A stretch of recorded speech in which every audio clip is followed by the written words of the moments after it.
We are washing our hands for our project today while people are hopping on. We're going to start with the pledge again.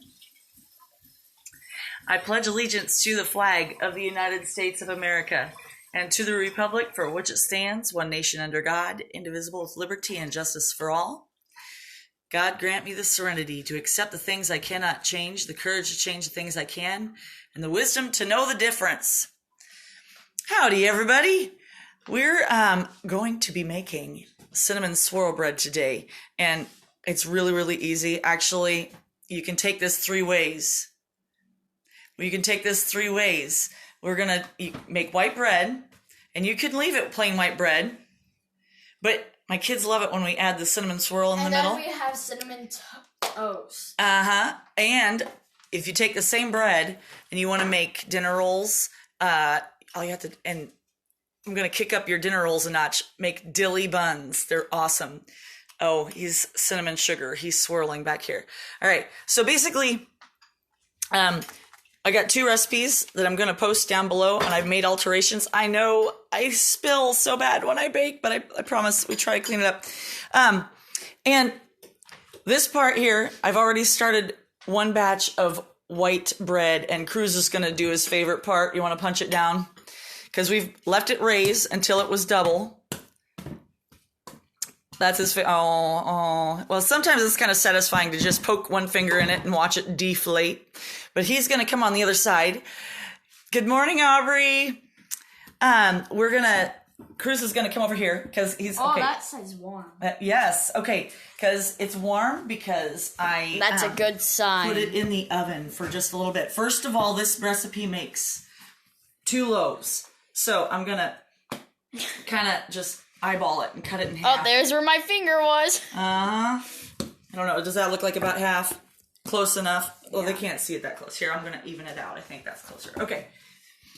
And since we can only work on 1 loaf at a time, the way the cinnamon gets in there is that I know you got the cinnamon throw shaker. it in there. Just throw it in there. And then you're good.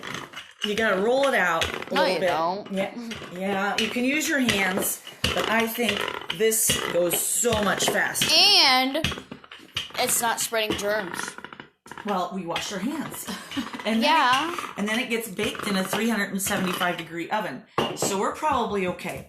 So lick it if you want. No, don't lick it. He's not licking it, I swear. Okay, so what you want to do, and I went ahead and got a little bit too aggressive. I forgot what I was doing. Make it about the width of the pan. See this? Yeah. All right, and for time's sake, I'm just going to spray it here so that the stuff sticks. Normally, I would use... But that's for eggs. No, it's not. It's an oil. So... See? And eggs. then I take... Easy cleaning. Wait. Hold on. Clean up. Shh. Okay. Just chill. All right. And if you have one of these little cinnamon shakers, that works super duper handy. But I also take... and just put it in a bowl. So I use 1 cup of sugar and a heaping tablespoon of cinnamon. And I just sprinkle, sprinkle, sprinkle. Not too much or else it kind of... That looks like a lot. Well, you just don't want so much that it comes falling out of the edges. But that's what you want. Because... because it's cinnamony, sugary. Yeah, everybody loves cinnamon. And... Don't you, right? All right. If you comment down below that you don't. Okay, so then we're going to roll it up over here so you can see this. That looks like you're making cinnamon rolls. It's basically the same thing. Just the dough isn't as sweet. Aww. Right. So it's not sweet like me. Depends on the day. All right. Don't tell them. I know, the secret's out. And then you pinch the ends together. Sometimes you gotta kind of pinch it really good. And turn this part to the bottom of the pan. So that the smooth part's on the top. Okay? And it looks like I'm gonna Chef Blauhorn. You're loud, so. Okay. Yeah, so. So it fits in the pan. And I'm actually gonna rotate that a little bit so that the smooth side is up. Kathy. And then, while it's raising... You want to coat it with a little bit of... I usually have like an... Egg oil. No, it's... it's just an oil spray. So if you have like one of those spritzers, the oil spritzers, or if you just have melted butter, and you put it over it, because as it's raising, if it doesn't have that coat, it tends to dry out a little bit. So what she's saying... I'll finish the other one later. Let's come over here. If it doesn't have egg oil, it's not going to taste good. So how did we do this? All right, so we went over here and I melted the butter in the pan. And then we're going the butter's dying. The butter. And then I add milk. Now this is this part where the yeast can die if you make it too hot. So when you put in the yeast. You need the yeast for it to rise. So this might look dangerous, but I just stir and I stick my finger in there because as soon as it feels like it's just a little bit warm, I shut it off. And when the butter is kind of warm, it usually doesn't take very long. And also in that... Looks like egg. They put in the sugar. So I just put in the sugar that the recipe mix has. it. So then over here, we had our flour, our salt. Flour, salt. And whatever that is. I will include that. That's okay. So that's how I'm kicking this up a notch. That's garlic powder. Okay, so garlic powder. Then zoom back. Looks out. like sand. It's from a distance. That's what I did. That's how we keep your teeth clean around here, since you don't want to brush. No, I'm kidding. All right, then I add this. This is Pampered Chef all-purpose dill mix. It doesn't have to be the Pampered Chef kind. I just found that this one is hands down the best. Okay, 2 tablespoons. Sounds like a lot, but you just add that into your recipe. Come here, Cruz. I don't know why you're... Don't zoom. Don't. All right. And actually, you know what? That's not enough to save the bottle. So I'm just going to dump the whole works in there. And it looks like... And it kind of looks like you just put a whole bunch of fly legs in there, which is fine. Trust me, it's good. Oh, let's do that. All right, so we've got that in there. And then we also have to add your... yeast. Like I said, I get it this way because it's so much cheaper than buying it in individual packages. Zoom back out. Okay, so we've got a couple heaping tablespoons, which is the same as 2 packets. A heaping tablespoon of yeast is the same as a packet. So let me double check that I got that right. And okay. Where's the yeast? And because you want to go ahead and make sure that the yeast doesn't die, you want to mix it into the flour just a little bit. Sometimes I like to soften the yeast first. This isn't necessarily one of those recipes. So, in goes... Oh, then there comes the salt. No, honey, the sugar, we didn't get it stirred in quite good enough. And that was all you. Well, you had me so distracted. I'm going to blame you. All right, and then that goes and stirs. All right, let me get some of that flour and yeast mixture off. I'm using a rubber scraper today because we got to make sure. Save the turtles. Save the turtles. I don't know where I think where he's coming from that is like save the dirty dishes. But okay, stir, and usually at this point. Ew. I know, you can see the dill in there, the little dilly egg, or the dill leaves, whatever you want to call that. Fly legs. And while that's stirring, I'm going to crack my eggs. And, I know. Egg number 1. Add those.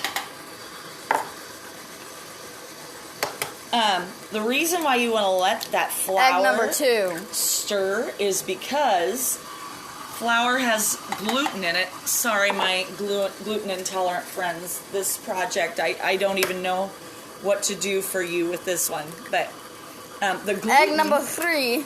As I keep getting interrupted, the egg... Everybody loves to be interrupted. Cruz doesn't. We've got... Yeah, because I'm famous. Gluten in the flour. And gluten... Oh, egg number 4. Kind of, as you work it, gets more elasticy, which is what makes the bread soft when it raises. So if you want softer bread, you've got to let that gluten work up, and that's what we're doing when we stir it. Okay, as this goes, and it looks like it's about ready to start adding the rest of the flour. If you could smell that stuff, it does not smell good. What you're smelling right now is the powdered, the garlic. And you might want to send that back because this is usually the part where I end up poofing some flour. So you start with only... Oh, he's cleaning off the lens. All right. This is usually the part where I make a mess with the flour. And I'm kind of aggressively adding that because of time. But you want to mix it until it comes clean from the side of the bowl. While we're seeing if that's enough flour, I know it's not. Here. I'm going to just add probably close to... So now, you never want to add all the flour that it calls for because sometimes it makes the dough too stiff. You want to take that last part, kind of one step at a time. Be patient with it. Be slow. So while you're being patient and waiting for that, I'm not patient. Exactly, which is why I have another little tip. You see this? Use soap. This isn't whatever that says it is from Bath and Body Works. I took the bottle. This was a handy-dandy little tip from my brother. I took the bottle, and I took dish soap, because this is by my kitchen sink. And, well, you know, you can wash your hands with dish soap, too. And seriously, all I do is put enough to cover the bottom. That's it. Enough to cover the bottom. And then I fill the rest with water in there. Fill it slow, because otherwise it'll suds up. And then, of course, if you've got suds, you can't get the lid back on. It's still pouring out. Oh, never mind. It's just drippy. And then I shake it up so that it's... You gotta zoom out. They can't see. Her hand's in the way. So then I shook it up, and I mixed it up then. And you're like, wait a minute, that doesn't sound like a whole lot of soap. Except, you know what? It is. Because you know why?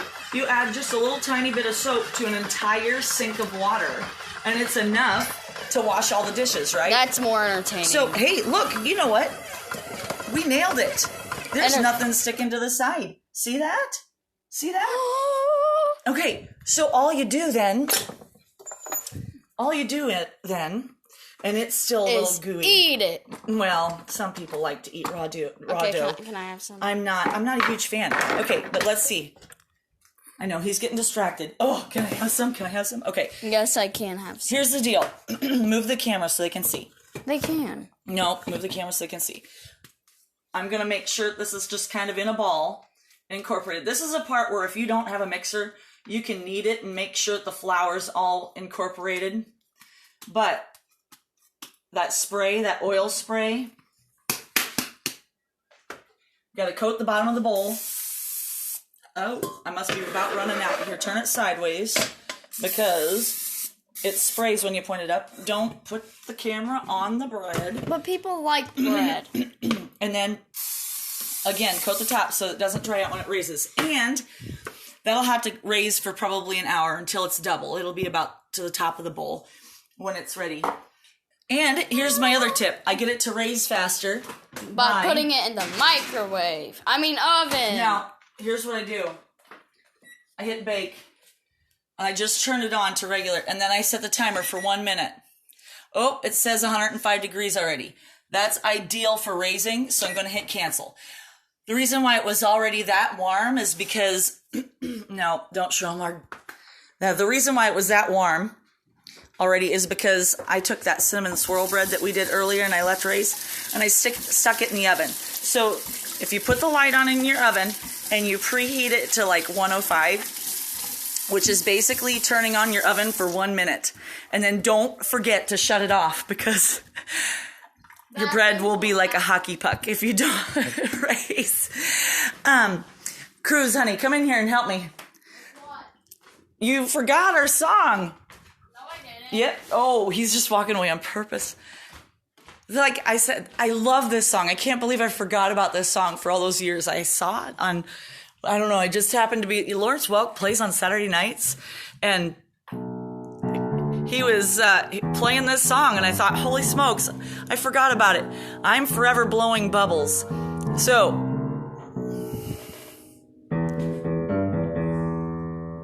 we got candles on the piano because, of course, we lost power, and the video games don't work when there's no power. Yeah, they do.